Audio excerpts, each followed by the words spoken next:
보도록 하겠습니다. 오늘 이 본문을 가지고 하나님께서 세우신 귀한 기관 가운데 하나가 교회죠. 교회는 인간이 세운 곳이 아닙니다. 그러므로 교회는 인본주의로 가면 안 돼요. 교회는 인간의 방식을 따라가서는 안 됩니다. 교회는 신적인 기관입니다. 그렇기 때문에 교회 안에 되어지는 많은 일 처리는 성경에 기록되어 있는 성경적인 방식을 따라가야 합니다. 우리가 종종 놓치고 있는 부분들이 그런 부분들이에요. 뭐냐면 내가 다니는 직장, 내가 다니는 회사, 내가 하고 있는 일들, 이런 것들에 이제 우리가 오랜 세월 젖어 있어요. 그래서 이 교회 일을 할 때도 그런 것들이 무의식적으로 젖어 있기 때문에 교회에서의 일들을 그렇게 하려고 합니다. 근데 어느 부분은 맞아요. 그러나 교회는 본질적으로 교회만의 방식이 있습니다. 그러니까 그런 부분들을 우리가 늘 염두에 두지 않으면 교회 안에서 내 직장의 방식을 그대로 도입을 하는 경우에 필연적으로 이 트러블이나 문제들이 불거질 수밖에 없습니다. 그러므로 우리가 세상에 이런 방식도 잘 알아야 되지만 이 특수한 하나님이 세운 이 교회와 교회의 방식들, 이런 부분들을 잘 알아야 합니다. 그래야 하나님의 일을 할 때 그런 갈등의 요소들을 우리가 줄여갈 수 있는 것이죠. 오늘 본문에 이 나와 있는 내용들을 중심으로 우리 교회다움이 무엇인가, 교회만의 세 가지 특징에 대해서 좀 다루도록 하겠습니다. 이것을 교회가 가지고 있는 표지다라고 이야기를 합니다. 교회만이 갖고 있는 표지 세 가지가 있습니다. 그 중에 하나가 오늘 본문에 나오는 내용이고요. 자, 이 교회다움을 드러내는 교회만의 첫 번째 특징은 교회는 하나님의 이 진리의 말씀을 선포하는 곳입니다. 전하는 곳이죠. 그러니까 교회의 존재 목적은 하나님의 말씀이 전해지는 곳입니다.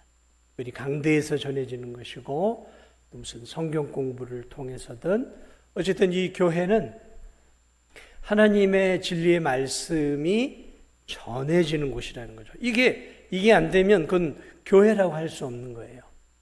그러므로 이곳이 교회인가라고 한다면 반드시 예배가 드려지며 거기서 하나님 말씀이 선포가 되어져야 돼요. 그래야 그게 우리는 그걸 교회라고 말할 수 있는 거예요. 그래서 이 교회는 그리스도를 믿고 그리스도의 머리 되심과 주 되심을 이제 인정하는 주님의 자녀들이 모인 곳이란 말이죠. 우리가 예수님을 머리로, 예수님을 주님으로, 하나님을 아버지로 모시고 이렇게 함께 모여서 신앙생활을 하고 있단 말이죠. 자, 그러므로 교회가 해야 할 것은 무엇이냐면 하나님의 자녀들에게 끊임없이 영적인 하나님의 양식인, 영의 양식인 말씀이 계속해서 전해져야 되는 거예요. 교회 안에서 우리가 예수님을 믿었을 때, 여러분이 예수님을 믿는다고 해서 우리가 한순간에 성숙해지고 또 하나님을 아는 지식이 늘어가고 우리의 삶이 하나님이 기뻐하는 삶을 한순간에 살아가는 것이 아닙니다. 예수님을 믿으면 그 순간에 우리는 이제 영적인 갓난아이로 태어나는 것이죠.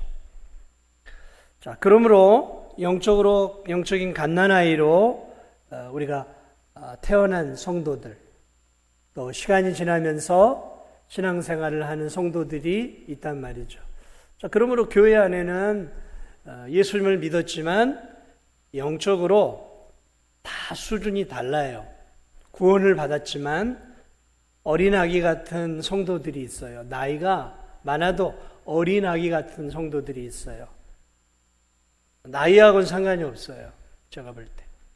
그리고 유치원 수준의 유치한 그러한 신앙을 가진 성도들도 있고요. 또 중고등부 학생들 같은 그런 수준의 성도들도 있고, 또 청년의 신앙을 가진 성도들이 있습니다. 또 장년의 성도들, 상당히 성숙한 성도들도 있고요. 무르익은 원숙한 그런 아주 성도들도 있어요. 자, 그러므로 다 다르단 말이죠. 하나님의 자녀가 되었지만 신앙의 수준이 다 달라요. 자, 그러므로 그들이 교회 안에서, 성도들이 교회 안에서 하나님의 말씀을 통해서 지속적으로 하나님의 말씀을 읽고 배우면서 선포된 말씀을 통해 영적으로 자라가야 하는 것이죠. 자라가야 하는 거예요. 자라가야 돼. 그래서 베드로 전서 2장도 갓난 아이들 같이 신령한 젖을 사모하라. 그렇습니다. 자라가야 되는 거예요. 자라가려면 다른 거 없어요. 영혼을 갖고 있는 우리들이 영적으로 자라갈 수 있는 방법은 말씀입니다. 말씀. 하나님의 이 생명의 양식을 자꾸 우리가 먹어야, 육신의 양식을 먹어야 우리가 건강하고 균형 있게 성장하는 것처럼 영의 양식을 계속해서 먹어줘야 되는 거예요. 끊임없이 먹어야 돼요. 근데 우리가 이제 종종 착각하는 것 중에 하나가, 이거 먹어도 내가 잘하고 있나, 이제 그런 생각이 들 때가 많아요. 근데 여러분, 아이들이 음식을 먹을 때 뭐 쑥쑥 자라는 게 보이나요? 보이지 않아요. 심지어는 너무 먹어서 막 살도 찌고 막, 저거 더 먹어야 되나? 못 먹게 막아야 되나? 그런데 그게 사실은 어느 순간이 되면은 이 보이지 않게 이제 쭉쭉쭉쭉 이 아이들의 이 관절과 뭐 또 살과 피가 되어지면서 어느덧 엄마 아빠보다 더 쑥 커져 버리는 것이죠. 안 먹으면 안 크는 거죠. 잘 먹어야 크는 것이죠. 자, 그러므로 이처럼 교회는 하나님 말씀을 성도들을 통해 전하며 자라게 해야 돼요. 그래서 자라가야 성도들이 이 세상 속에서 이 죄악된 세상을 이기며 살 수 있는 것이죠. 여러분, 이 세상은 그리스도인들이 살아가기에는 절대로 만만한 세상이 아닙니다. 요즘은 특히 너무 이단이 많아요. 너무 이단도 많고 사이비도 많고 너무 기복적인 것들이 세상에 많이 있습니다.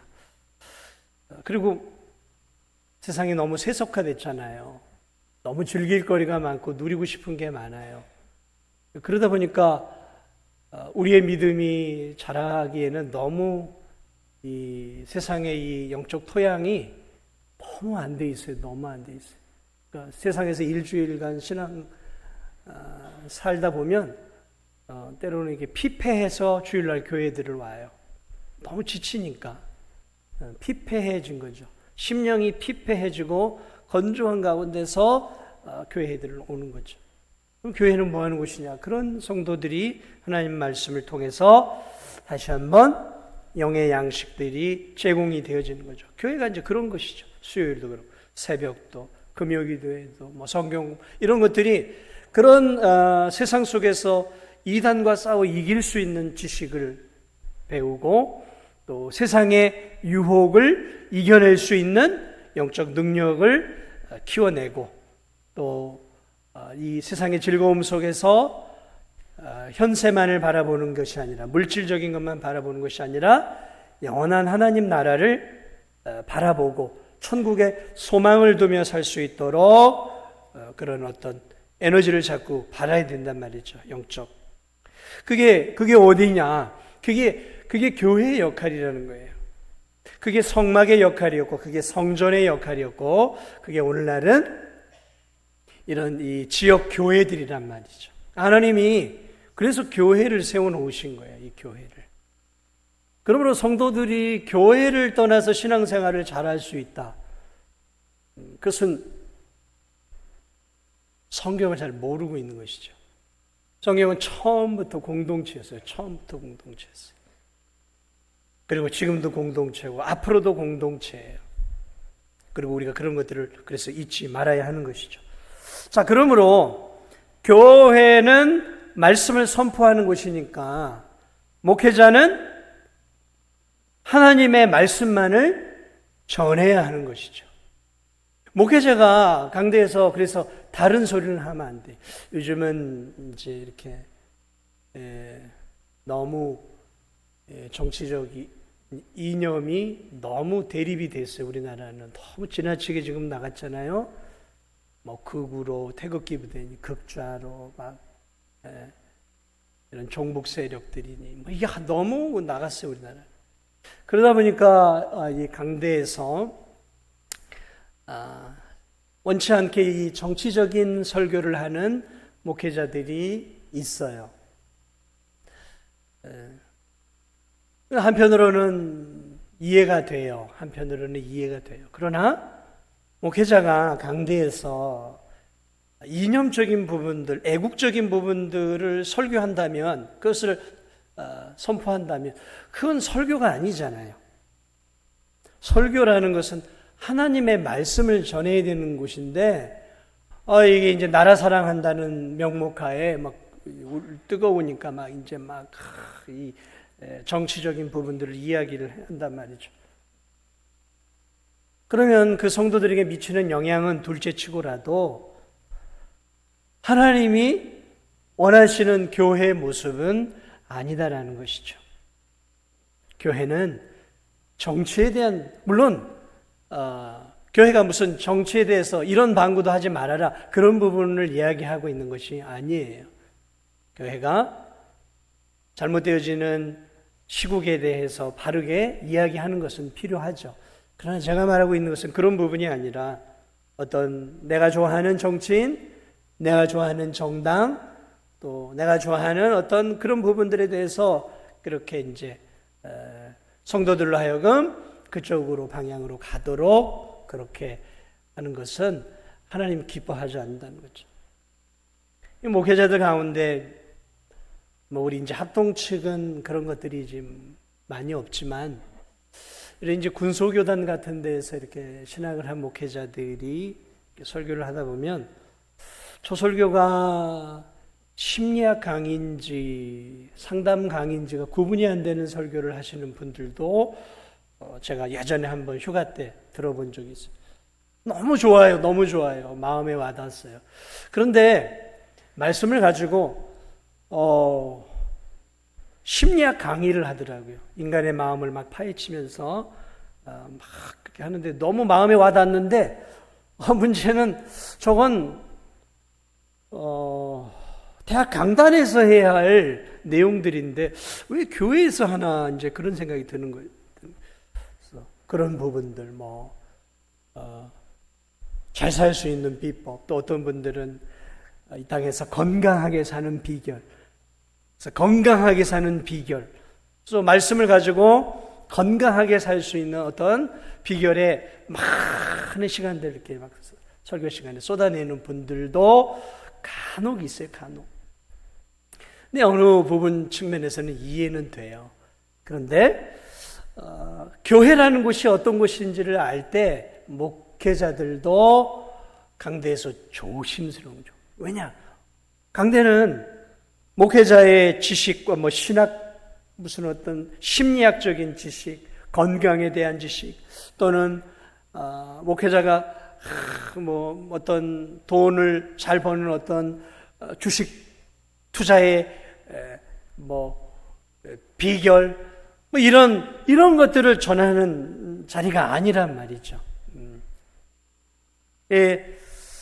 무슨 철학을 전한다든지 뭐 이런 것들을 전해서는 안 된다는 거죠.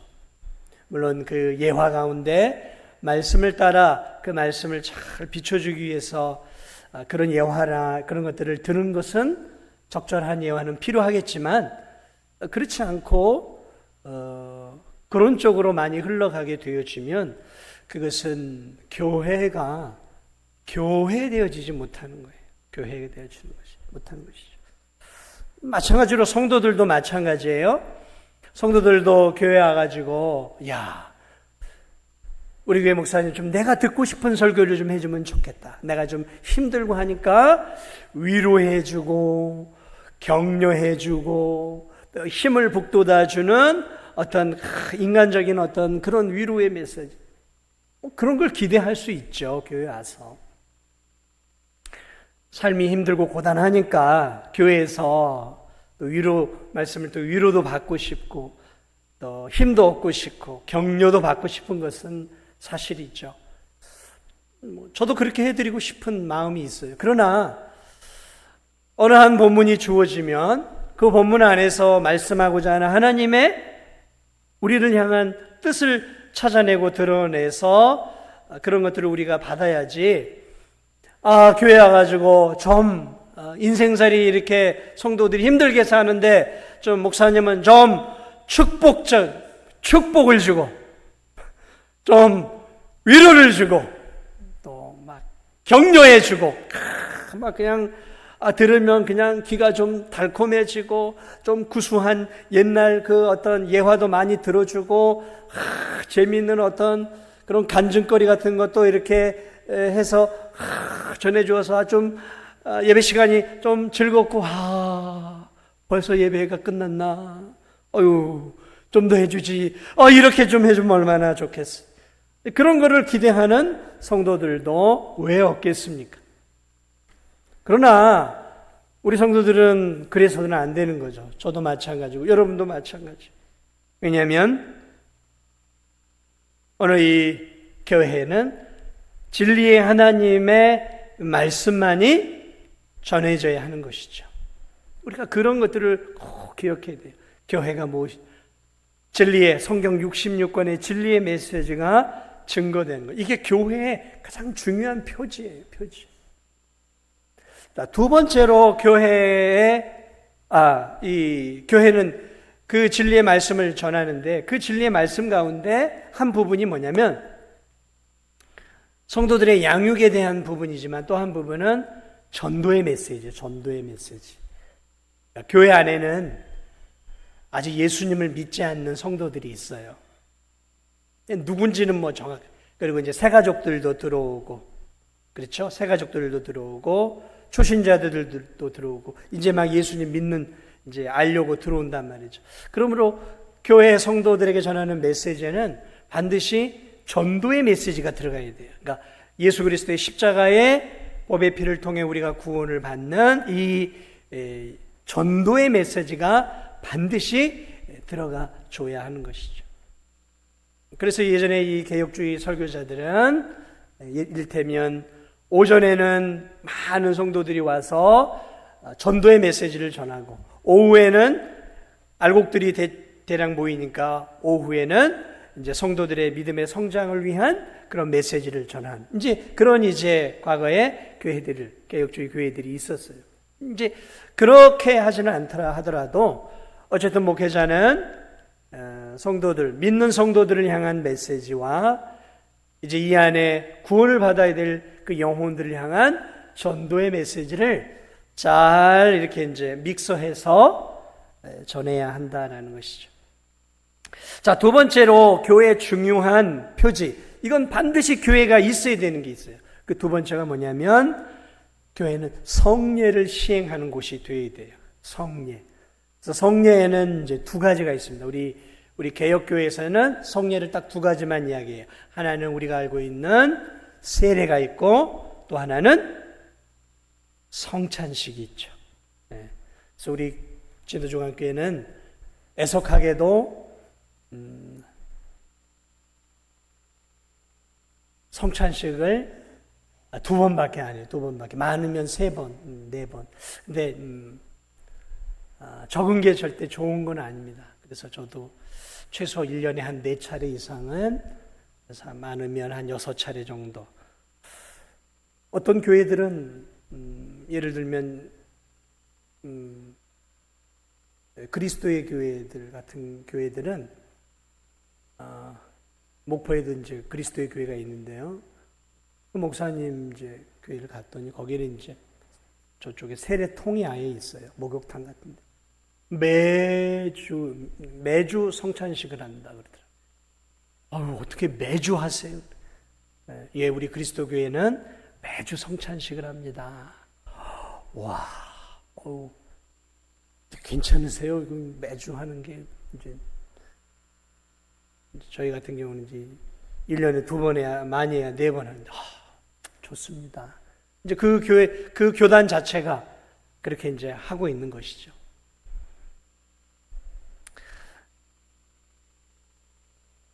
세례와 성찬. 이게 이제 교회의 표지예요. 그러니까 교회는 반드시 해야 할 게, 믿음을 가진 성도들이 이제 예수님을 믿고 예수님을 구주로 고백하는 그러한 구원받은 성도들에게 이제 세례를 주면서 그들로 하여금 이제 그리스도와 연합되었음을 알려주는 그런 세례식이. 그리고 이제 세례받은 성도들, 입교한 성도들은 이제 성찬식을 통해서 떡과 포도주를 먹고 마시면서 나를 구원하신 그 예수 그리스도의 그 구원의 은혜, 십자가의 은혜를 이제 기억하고 기념하는 것이죠. 이게 이제 교회의 중요한 표지예요, 표지. 그래서 교회는 반드시 그걸 해야 되는 거예요. 반드시. 특히 이제 성찬식 같은 경우는 우리 진도중앙교회는 이제 그런 부분들을 조금 더 가야 됩니다. 그래서 그동안은 이제 뭐 많이 하면 3번, 진짜 많이 하면 4번까지 했는데 최소 제가 볼 때는 4번에서 6번 정도까지는 해야 되지 않는가. 그래서 그 십자가의 은혜를 우리가 자꾸 기억하는 거죠. 왜냐하면 이 성찬식은 우리가 정한 게 아니에요. 예수님이 죽으시기 전날 제자들과 함께 성찬식을 제정하시면서 예수님이 나를 기념하라 말씀하셨단 말이죠. 그러니까 우리가 성찬식을 통해서 자꾸 누구를 기억해야 돼요? 예수님의 십자가와 보배 피를 기억해야 하는 것이죠. 기억해야 하는 것이죠. 그래서 우리 교회가 성찬식을 너무 적게 하면 저한테 얘기를 하세요. 목사님 왜 우리 교회는 이렇게 성찬식을 1년에 몇 차례밖에 안 하십니까? 이런 성도들이 많으면 제가 더 많이 할 수 있어요. 그런데 단 한 분도 저한테 목사님 우리 교회는 왜 이렇게 성찬식이 적어요? 이렇게 말씀하시는 분이 없어요. 말씀. 사실은 성찬식이라는 게 그거잖아요. 보여지는 말씀이잖아요. 보여지는 말씀. 보여지는 거잖아요. 그래서 예수 그리스도께서는 그 떡과 포도주라고 하는 것들을 통해 예수 그리스도의 그 십자가의 은혜를 보여지도록 우리에게 주신 것이죠. 여기 이제 뭐 그런 분은 없겠지만 이제 예전에 그런 우리 교회도 그런 성도들이 있었다는 것들을 제가 들었어요. 이제 세례를 받지 않고 또 입교를 하지 않은 성도들 가운데 이렇게 이제 떡과 포도주를 나누는데 세례 안 받았다고 안 주니까 교회가 이럴 수가 있냐? 교회가 이렇게 사랑이 없을 수가 있냐? 요 코딱지만한 떡 하나, 요 조그만한 포도주를 안 주냐 이거예요. 막 서운해가지고. 사랑하는 여러분, 차별하는 걸까요? 차별이 아니죠. 그것을 우리는 성별이라고 하는 거예요. 성별. 그거는 그냥 뭐 교제 차원에서 먹고 마시는 그런 게 아니잖아요. 우리가 떡과 포도주를 먹고 마시는 것은 그걸 통해서 나를 구원하신 그 주님의 은혜를 기억하고 기념하는 거죠. 그러니까 적어도 세례와 입교를 통해서 분명하게 구원의 확신을 얻은 성도들만이 그 떡과 포도주의 의미를 알고 감격하고 감사할 수 있는 거죠. 그렇죠? 그러니까 혹시 나중에 이렇게 뭐 여러분 주변에 세례나 이런 걸 받지 않은 분이 막 서운해 하려고 하면 나중에 설명해 주세요. 설명해 주셔야 되는 거예요.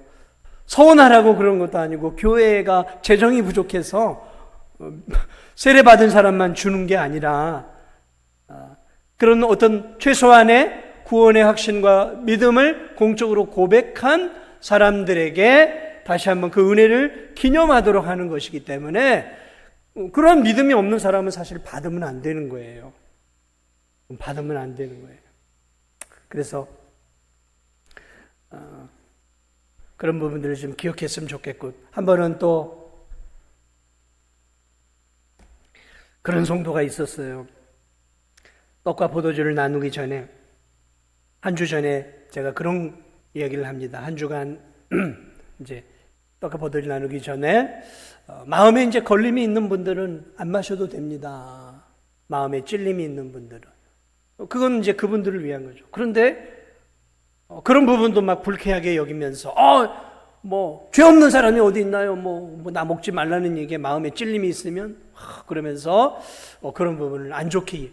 여러분, 이건 단순한 떡과 포도주가 아니라 주님의 살과 피를 기념하면서 먹는 것이죠. 그러므로 내 마음에 삶 속에 큰 죄의 걸림돌이 있다고 하면 사실은 안 받는 게 좋은 거예요. 안 받는 게 좋은 거예요. 그래서 그런 부분들을 기억하면서 한 주 전에 광고가 나가면 사실은 한 주 동안 그 성찬식을 기억하면서 그 성찬식에 합당한 자로 서기 위해서 한 주간 기도하고 준비하는 시간들을 가져야 되는 거예요. 한 주 전에 광고하는 이유가 그런 부분이에요. 성찬식을 맞이할 수 있는 그러한 내 어떤 영적인 부분들을 준비해야 되는 거예요. 준비해야 되는 거예요. 아무 생각 없이 그냥 교회 와가지고 성찬 시간에 그냥 먹고 마시고, 그래서는 안 된다라는 것이죠.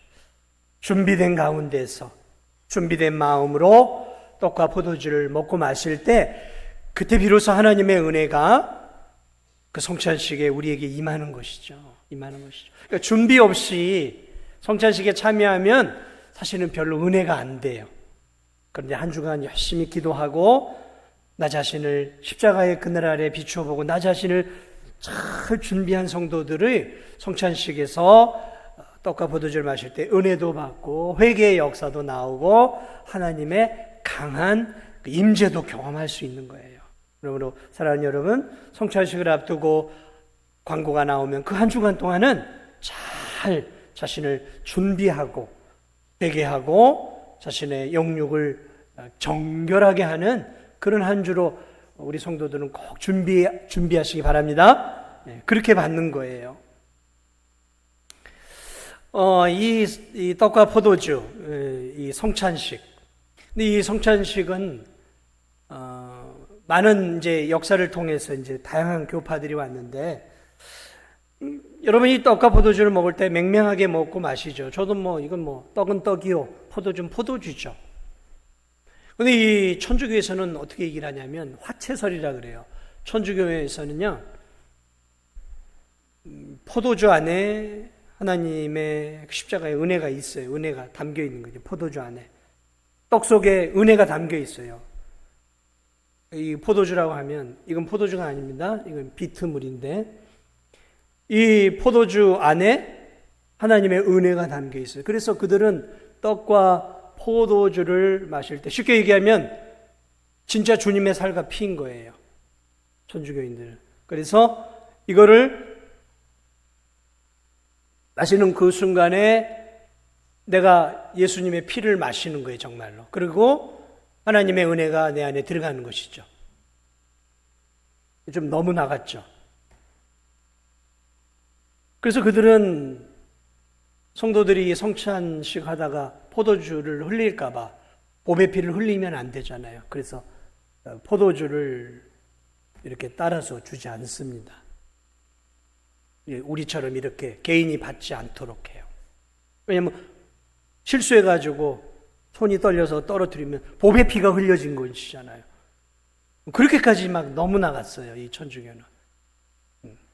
자, 반면에 이 퀘이커 교도나 구세군 같은데, 이 구세군 같은 데는 무슨 이런 성찬식과 이런 것들이 필요하냐. 그렇지 않아요. 우리가 예수님 믿고 성령이 내 안에 역사하고 성령이 내 안에 있으면 되는 것이지 무슨 성찬식이 필요하냐 그래요. 그래서 성찬식 무용론을 해요. 그런데 여러분, 예수님이 가르쳐 주신, 예수님이 제정하신 건데 그렇게 인간들이 스스로 이거 뭐 필요 있겠나 이렇게 말하면 안 되는 거죠. 반면에 이제 또 이런 데도 있어요. 종교개혁 하는 가운데 이제 쯔빙글리 같은 이런 사람들은 뭐냐면 이거는 말 그대로 그냥 떡은 떡이고 포도주는 포도주고 그냥 우리가 예수님의 피를 생각하고 예수님의 살을 생각해서 먹고 마시는 그냥 기념이다. 그냥 기념에 불과한 거예요. 기념에 불과한. 그러나 우리가 따르고 있는 칼빈과 일반적인 종교개혁자들과 우리가 추구하는 개혁주의에서는 기념이기도 하지만 이 떡과 포도주를 통해서 우리가 경건한 마음으로 기쁨으로 이것들을 먹고 마실 때 기념이지만 그 안에 하나님의 은혜가 임한다라고 봐요. 하나님의 은혜가 임한다는 거죠.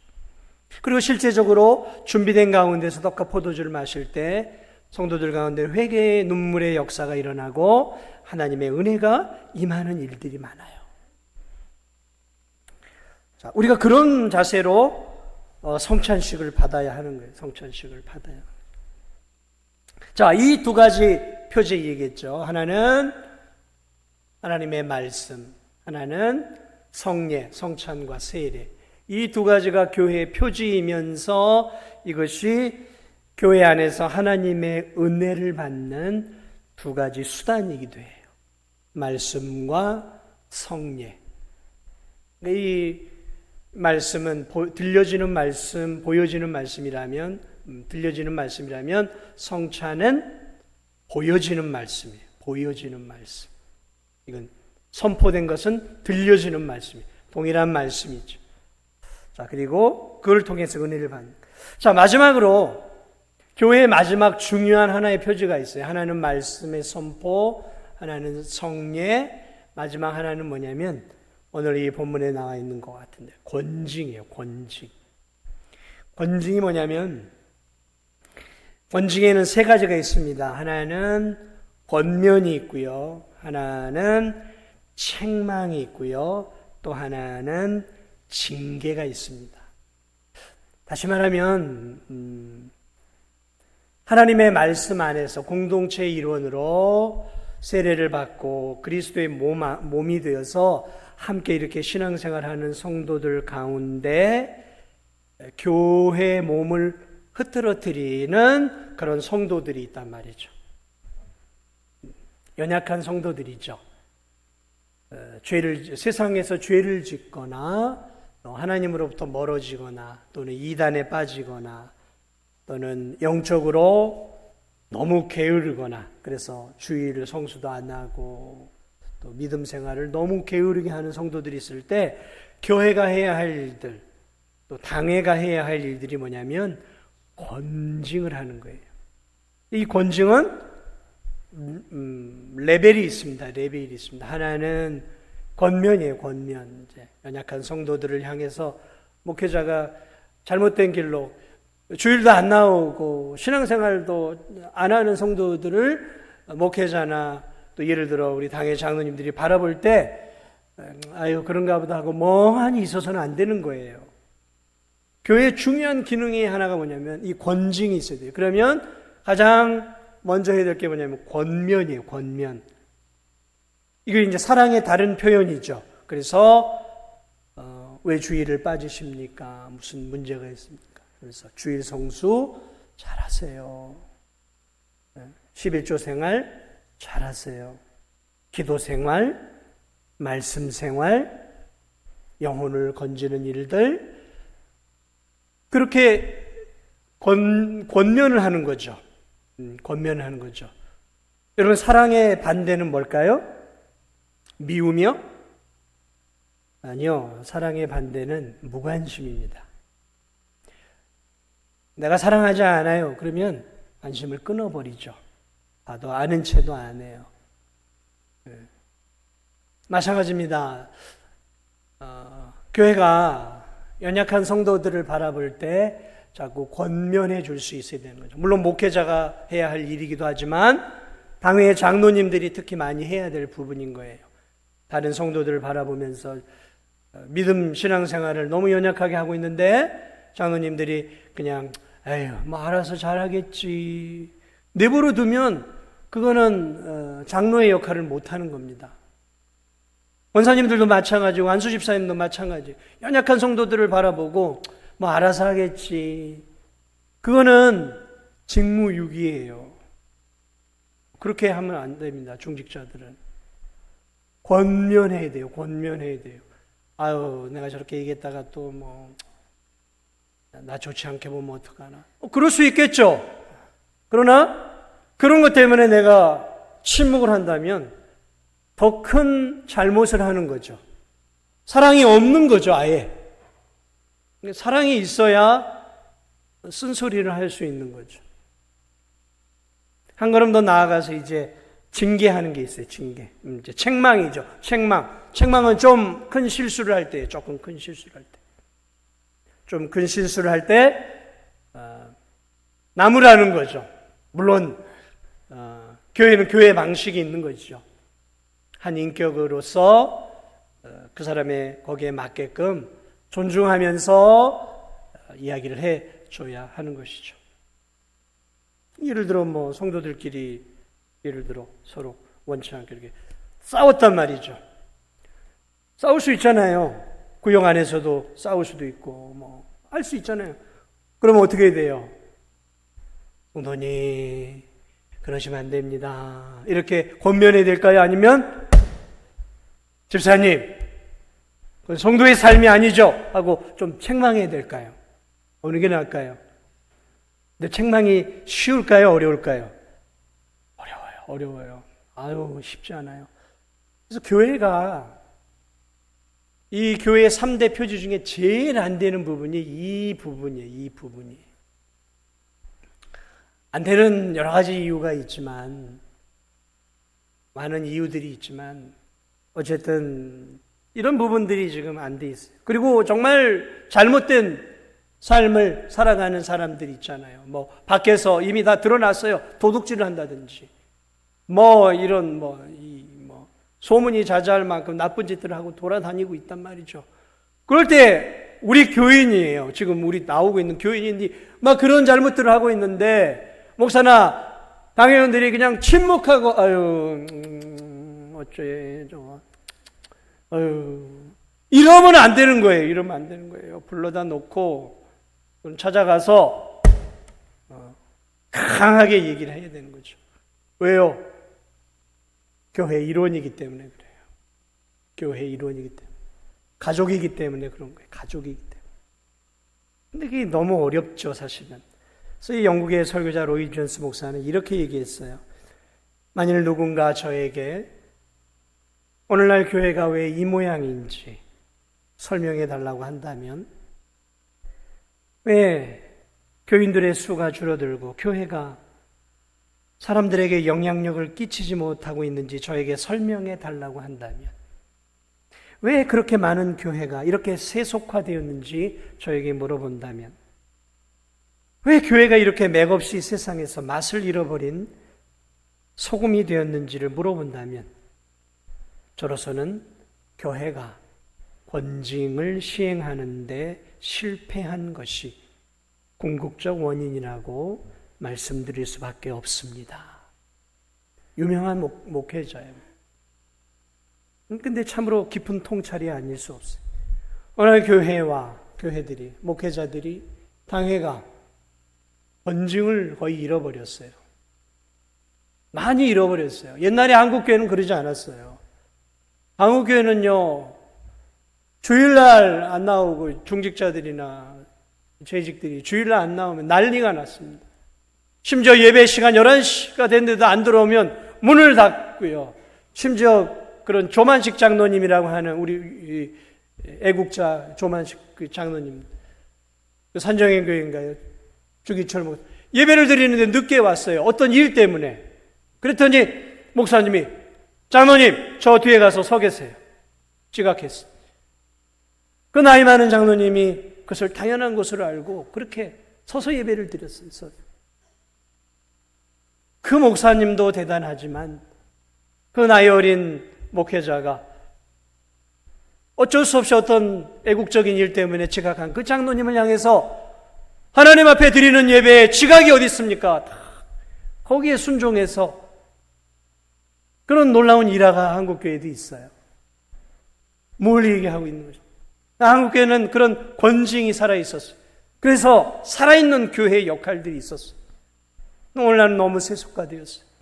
성도들이 목회자가 조금 질책하고 뭔가 쓴소리를 개인적으로 하면 내가 이 교회밖에 없는 줄 아나? 나 저 옆교회로 가고 만다. 뭐 이 교회만 교회야?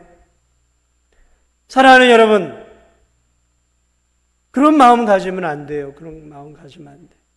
목회자가 한 성도에게 어떤 쓴소리를 할 때는 5번, 10번을 생각하고 고민하고, 아니 몇 달을 고민하고 이야기하는 거예요. 쓴소리를 쓴소리가 아니라 그것을 사랑하는 마음으로 주는 중요한 메시지로 받아들일 때 목회자도 살고 그 성도도 살고 교회도 사는 거예요. 교회도 사는 거예요. 저도 무서워서 잘 얘기를 못해요. 저렇게 얘기했다가 오르면 어떡하지? 아유, 그럼 피곤해. 해주고 싶어도 삐지면 어떻게 해요? 삐지면 저도 힘들어요. 저도 힘들어요. 아유. 그런 그릇들이 사실은 다 돼야 되는 거죠. 쓴소리를 들을 수 있는 마음의 넓은 그릇들이 필요한 거죠. 목회자나 목사나 또는 장로님들이 하는 그런 어떤 정말 내 영혼을 위해 주는 그 쓴소리를 귀담아 들을 수 있는 귀와 마음의 문이 열려 있어야 돼요. 그럴 때 교회는 교회다워지고 그 교회를 하나님이 사용하시는 거예요. 이게 교회의 3대 표지 가운데 중요한 표지고, 오늘 한국교회는 이 세 번째 것들을 잃어버려서 한국교회는 지금 세속화되어 가고 있어요.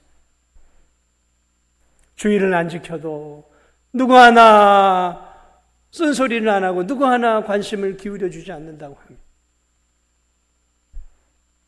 여러분, 그 성도들이 어떻게 일어설 수 있겠습니까? 무관심이 나쁜 거예요. 무관심이 나쁜 거예요. 사랑은 부모가 자식을 사랑하면 쓴소리를 할 수 있어야 되는 거죠. 부모가 정말 자식을 사랑하면 잘못된 길로 못 가도 매를 대는 거죠. 사랑의 회초리를 대야 돼요. 그렇게 해서라도 잘못된 길로 가지 않도록 하는 게 그게 진짜 사랑이죠. 잘못된 길로 가도록 그냥 방치하면 그게 좋은 부모입니까? 그것이야말로 진짜 나쁜 부모죠. 말씀을 마무리합니다. 오늘 교회의 3대 표지에 대한 부분들을 우리가 함께 나눠봤습니다. 교회는 이래야 교회예요.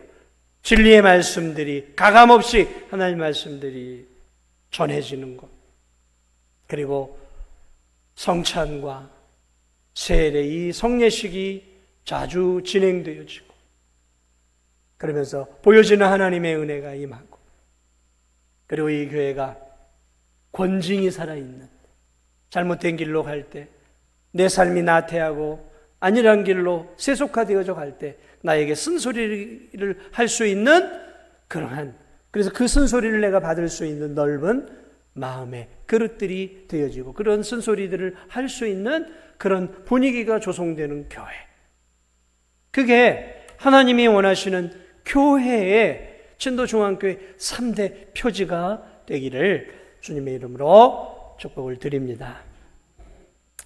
우리 함께